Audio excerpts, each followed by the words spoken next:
Joining me now is Robin Dunbar. He's the president and CEO of Grid Metals. Robin, we saw each other a few months ago at a conference, so it's great to see you again. Nice Thanks for coming in. Mark. Yeah, my pleasure. Now, the headline news, of course, is the maiden resource for your company. We'll get to that. We'll dig into that. But just for those who may not be that familiar with Grid, what's the brief overview you can give us? Sure. Yeah, we're a exploration development company, primary focus in southeast Manitoba, so about 150 kilometers, a little bit east of Winnipeg, southern Manitoba. And, we have interests in lithium and nickel, project nickel copper. And, we're right now putting most of our effort into our lithium property currently, yes.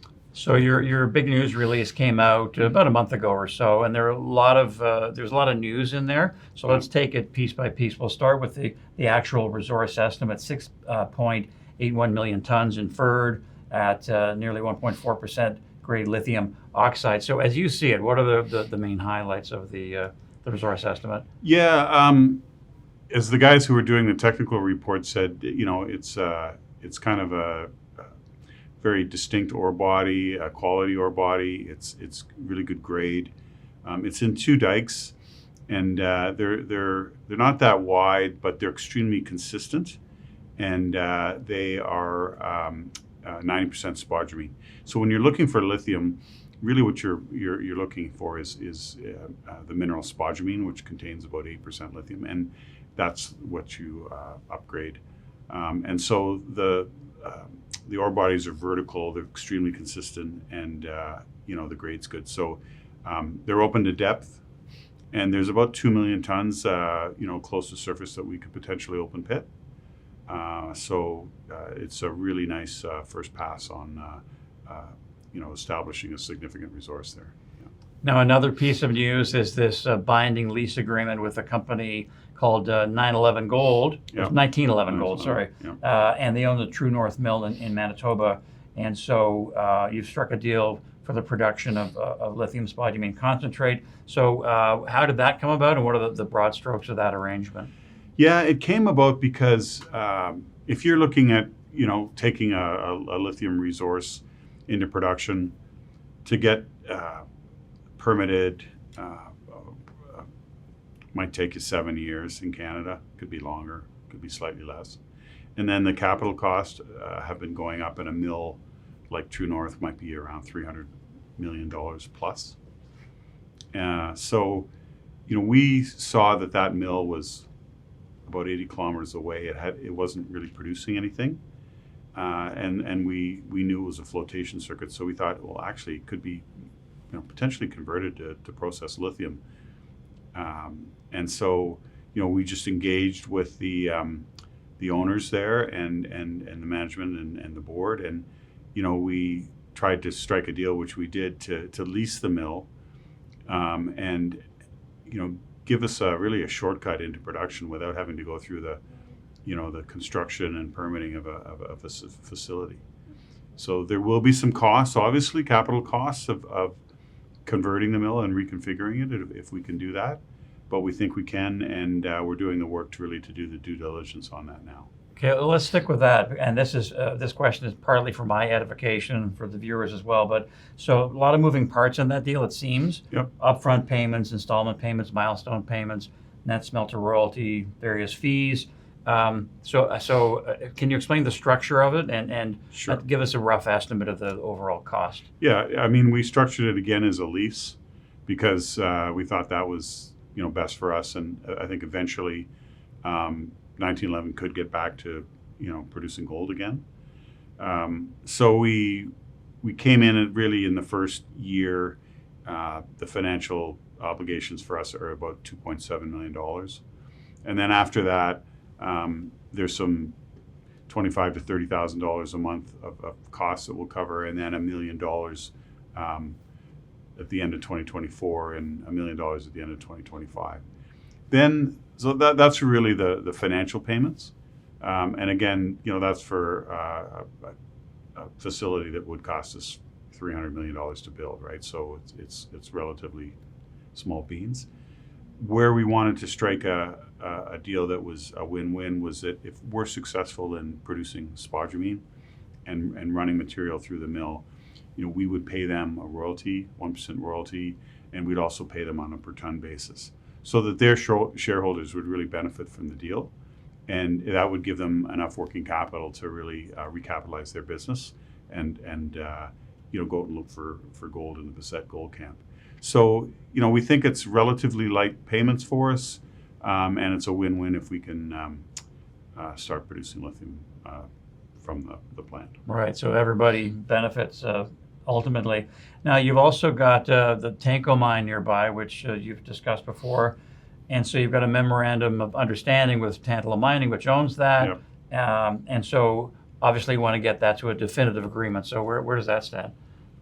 Well, we're not quite there yet, but we think we're close. So, nothing has really changed from what we announced in the MOU, which is basically revenues less operating costs, mining and toll milling at the plant. And it is an operating lithium plant that is producing spodumene now. And the owners there, they want to expand their operation. And what we're talking about is utilizing the whole 200,000 tons of capacity in the mill now, and we think we'll have that deal certainly done by the end of this year, and perhaps a lot sooner. Now, in terms of Grid Metals being different from a lot of the other lithium stories out there, you're detailing it here. Mm-hmm. The fact that your location, you've got the mills nearby. And you're a near-term producer. So can you take us through the proposed timeline of definitive, definitive feasibility study, and so on, construction, production? Yeah, we're really looking at two phases. The shorter term to production would be the toll milling agreement with Tanko, and that agreement says we can start that as early as June of next year. So the really limiting factors for us are we'll need to do an impact benefit agreement with the First Nation and the permitting. So we're pretty fully engaged in the permitting process now for our advanced exploration permit, which enables us to put in some infrastructure and take a bulk sample, and then following that we'll put in a mine permit for actually quite a small operation to start, maybe just the open pit portion, but we think we can get that permitted, by the end of next year, and start mining in 2025. And we need to do our economic studies to the point that would support our internal decision to mine, and so we'll be doing those concurrently. And lastly here, Robin, I've got two more questions, but in terms of the investment case for Grid Metals, you've talked about how you think you have a unique opportunity the next 5 or 6 years or so. So sort of sum up what you've been telling us here. Yeah, if you look at the some of the supply demand forecasts for lithium, people who are in the business like Albemarle are extremely bullish on the prospects for lithium over the next 5 years. It's really a rapidly evolving industry for EV adoption and other uses. But after 5 to 6 years, the industry will be maturing. So we think a company that can be in production during that time and making some cash flow will really stand to benefit and be a unique value proposition, because the lead time on these projects is so long. So in that respect, we have a really tremendous opportunity, just some of the deals we've done and our geographic location. So that's, I think, what really sets us apart from many companies that probably don't tell you, but in reality are 5 or 10 years out from actually producing anything. Right, and maybe in a jurisdiction that isn't nearly as friendly as Manitoba. Yeah, Manitoba's a good jurisdiction. I don't think there's ever been a mining project that hasn't been permitted there, and the government, we were invited by the province to speak at their critical metals strategy launch. We were the only company there, and so we had time with the premier and the economic development minister, and Manitoba really wants to develop their critical metals business to compete with Ontario and Quebec. So we think the timing is right. Great stuff. Just lastly, a personal question. And I know this is coming, but I see that you're on the board of McEwen Mining, and we interviewed Rob McEwen couple of months ago, and of course he's a legendary miner in Canada. I'm just wondering, being around him, being at board meetings, is there anything that you can take away in terms of his approach, in terms of how he leads or how he operates, that you can take away and apply at Grid Metals? Yeah, well, I mean, I think really the fundamentals. Rob's an extremely hard worker, and he gets up early and puts in the days and the hours. And he's a man of vision, and he's not easily dissuaded when he has an idea of what he thinks is right, and his belief in gold and now copper. They're building one of the largest copper mines in the world, and he doesn't get distracted by the day-to-day ups and downs of the business, and I think that's really why he's been so successful. Right. I'm sure you've seen the plans and the designs for that. Yeah, and it looks very modern, and that's on purpose, obviously. Absolutely. Yeah. Yeah. I mean, you've got to look at the future and as well as the past. And the past tells you copper is going to be a value commodity, and the future tells you that you need to do mine development the right way. So, thanks, Robin. My pleasure, Mark. Okay, we'll be following, and we'll see you soon. Fantastic. Okay, Robin Dunbar, President and CEO at Grid Metals.